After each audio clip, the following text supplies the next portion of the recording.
Delegation fails because growth feels like more pain. Here's a truth that most business owners never say out loud, and that is no entrepreneur will grow into pain.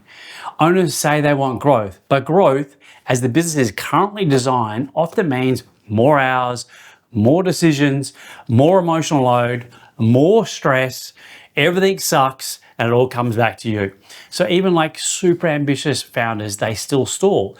Not because they've lost their hunger or their drive to do better, but because the cost of growth feels like it's unbearable. And sometimes they're conscious about it, but the lion's share of people are unconscious and they end up self-sabotaging. So if you're already feeling stretched, your nervous system doesn't read growth as an opportunity, it reads it as a threat. And that's why delegation feels harder than just doing it yourself.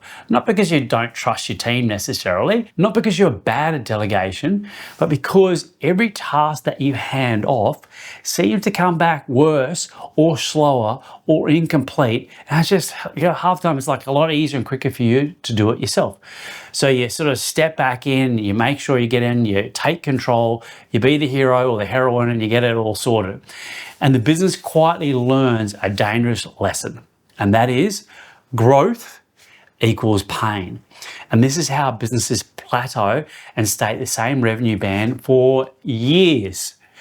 Without true leverage, without understanding how to leverage the business and how to delegate effectively, growth doesn't feel like freedom, it feels like a punishment.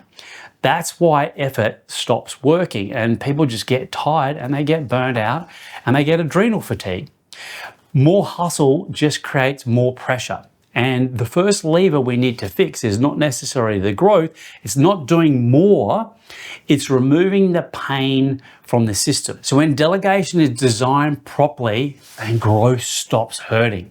Your capacity returns and your nervous system just cools down a lot, it settles down. And what happens when that happens is your ambition comes back online in a huge way and you're super fired up. Until growth feels lighter than staying stuck, you'll never move forward. No matter how good you are, how good your strategy is, how dedicated you are, you're just not going to move forward. Follow me if you want growth without all the burnout.